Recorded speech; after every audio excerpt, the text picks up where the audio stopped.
Hey there, it's Gregson. Welcome back to Shifting Lanes. Today we're talking about the Jeep Wrangler and what you need to know about this SUV before you buy it, research it, or compare it to others in its class. Even if you already own one or you're not in the market for a Wrangler, stick around and watch all the way to the end because there's some interesting information I found when researching for this video that you may have never known before. In this video, we'll be going over what to look for on the Wrangler. Things such as common issues, what's new for 2021 versus the 2020 model year, any major service bulletins on it, any major recalls, and overall reliability ratings. We here at Shifting Lanes have driven the Wrangler before. Hanson had a then new JL Wrangler for a 7-day press loan in 2018, and we all have many friends that own and modify their Wranglers. Given that, we can come into this video confident that we can give you an accurate representation of this SUV.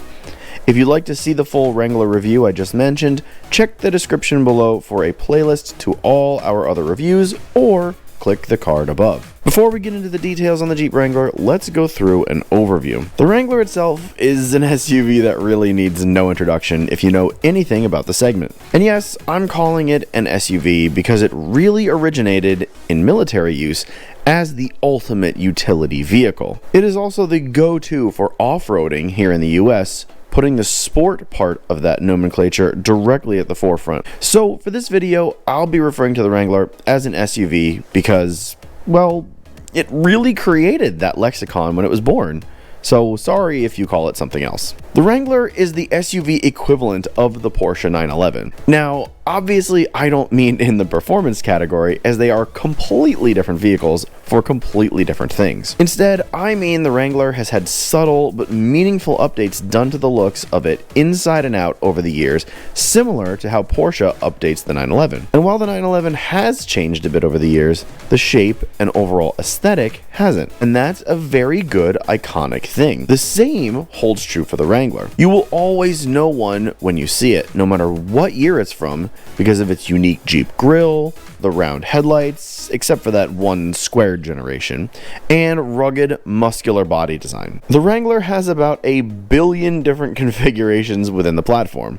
Not only that, but it is one of the longest running production models in the entirety of the automotive industry. Currently, there are 13 different trims to choose from, with names like Black and Tan, Freedom, Rubicon, Recon, and High Altitude. It's extremely possible that the Wrangler has the coolest names for trims in the whole of the auto world. It is worth mentioning that the current 2021 range does not include the upcoming Wrangler 392, which has a V8 and will probably be the fastest Wrangler ever. Of the current models, you can start with a Wrangler Sport, which will set you back $29,590, and go all the way up to a high altitude trim for $49,995. The aforementioned Rubicon 392 should start around $60,000 according to Car and Driver when it comes out this year. This will, of course, be the top of the line trim when it is available from dealers to order or drive off the lot. So what is different for 2021 when compared to 2020?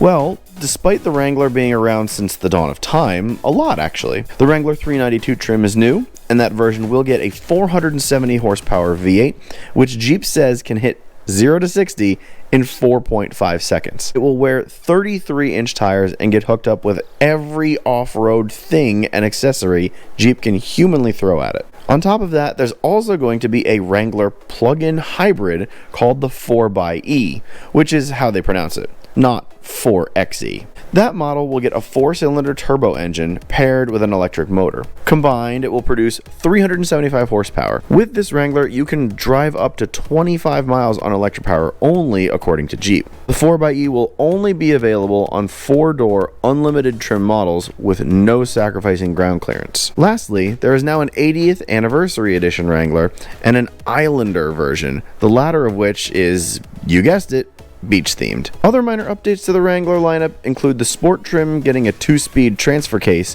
while the Rubicon trims get an optional Rock Track 4-wheel drive system. Additionally, an exterior camera system Jeep calls Trail Cam can now be had on models equipped with their 8.4-inch infotainment screen.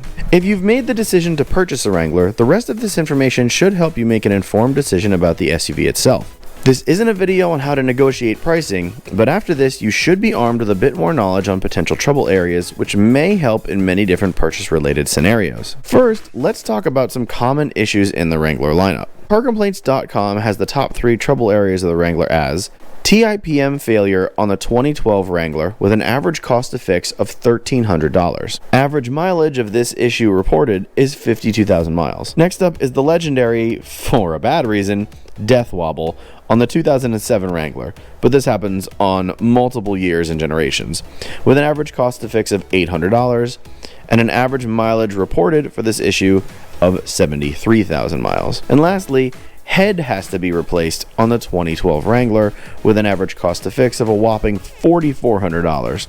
Average mileage reported on this issue is 38,000 miles. Now, on to the technical service bulletins, or TSBs, for the Wrangler. If you didn't know, a TSB is a communication from the manufacturer like Ram or Dodge that document recommended procedures for repairing vehicles, and they happen when there are several occurrences of an unanticipated problem. For example, if consumers keep reporting that their doors won't lock and it's happening across many different shops or dealers, the manufacturer will look into it, and if there's a fix, issue a TSB so that if it happens again, the fix is easily understood and rectified. The manufacturer may also find fixes proactively and issue a TSB if the fix does not require a recall. For the Wrangler, there are hundreds of TSBs listed on CarComplaints.com for many different model years. However, it's important to remember that this isn't necessarily a standard for reliability. Almost all cars have dozens, if not hundreds, of TSBs for each year they are produced, so take this into consideration when doing your research. For the Wrangler, I won't go into all of the TSBs they list,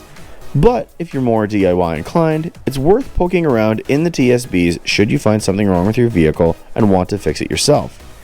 You may find a TSB with the fix you need and could save yourself hundreds in repair costs with the right know-how. Next, let's talk about any active recalls that the Wrangler has outstanding. Given its long history, there are many different recalls for all model years, with the 2010, 2011, and 2018 models having the most with 11 recalls each. Usually with these videos, I would pick out 3 or 4 different recalls to detail and show you what to do to remedy them. However, there are many major recalls from what I've researched, and going into them individually seems like a big waste of time. I will say that safety recalls like airbags detonating or seat belt buckles separating from the seat frame, yes, that's a real thing, electrical recalls and mechanical recalls to do with the engine or the transmission seemed to be the 3 largest areas to look for if you're searching for a used Wrangler. If you are looking to purchase and the recall work hasn't been done, it's not necessarily a red flag, as the previous owner may not have done the recall work or known about it. Just have the dealer do the recall work, get it in writing, and you should be fine to move forward to the next step. You can find all of the recall work you could humanly imagine on nhtsa.gov or one of many other sites like Consumer Reports or Car Complaints. This is all public information, and you should absolutely do this research before buying any vehicle. This leads me to my final point on the Jeep Wrangler, and that's reliability. Now, it's no secret that Jeeps aren't the most reliable cars on the road, but I was honestly shocked to find that Consumer Reports gave it the worst rating of the mid-sized SUV segment, and it was by a wide margin. The Wrangler got a 29, while the next best, the Volkswagen Atlas Cross Sport, got a 64. A deeper dive into the Consumer Reports info showed that almost every single category got a below average or poor score, including an abysmal road test score. But there is a completely other side of this.